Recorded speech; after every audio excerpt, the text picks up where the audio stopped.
What's up, everyone? Sean here for Bearded Capper Productions, and I am bringing back the 5 minutes or less movie reviews, basically, little short movie reviews that are either going to be my choice or requests. And today we are starting with a request. My good buddy Armand Xavier Brooks has requested a little known horror film, at least to my knowledge, and from what I've been able to gather online, it wasn't a super well known movie. At least not. I haven't heard anyone really ever talk about it. This is the first time I've seen it. So today we are talking about 2002's May.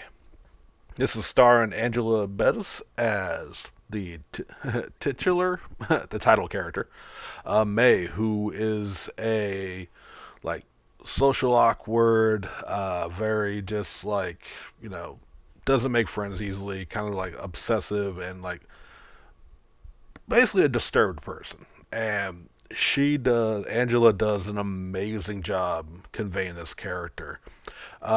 She's just shown from a young age just not really able to make friends, and she gets this doll that you can see in this glass. She talks to it. It's her only friend for the longest, and eventually we get to her being older, and she tries to make some relationships and they just don't work, and you see these little nods of her like psychosis in there, and when, don't know if it's the doll controlling her or it's her own mental issues.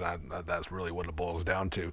But what I really want to talk about though is this how great Angela Bettis is in this title role, because she just plays this like you feel bad for her. You feel sympathy for her, but at the same time, there's like she does horrific things, and this it's that real balance of you don't know if you want if you want to feel bad for her, but then she does horrific things, so you're also like, well, okay, she's yeah. I mean, this doesn't excuse that for having her own issues, and I mean, it's bloody, it's violent, it's awkward at times.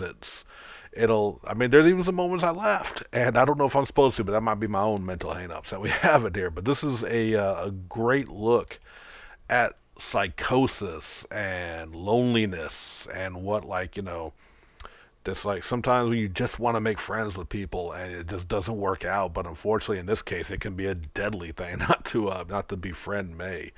Again, it's one part you feel bad for her, but also at the same time, it just does not excuse what she does. And her, like, I don't want to get into too much, but her working at a veterinary clinic will kind of give you an idea of some of the gore and violence you're going to run into. I'll just leave it at that. This is a movie I would definitely recommend checking out. I first time watching this. This is my first time like really experiencing it, and I thoroughly enjoyed this one. Yeah, I found it on Tubi, which is a an app with a lot of horror movies that require ads, but you can definitely watch it for free that way, legally and for free. Or Amazon Prime if you don't want commercials. There's this, I forget what, it's not Shutter, but it's one of those kind of subscription services you got to get through Amazon Prime. Also has it available if you just don't want to do that. But again, I feel this is a lesser known horror movie because I remember seeing the cover in the past, but I never checked it out, and I probably never would have if Armand hadn't recommended it, and I greatly appreciate you doing that. But that's going to do it for the review today.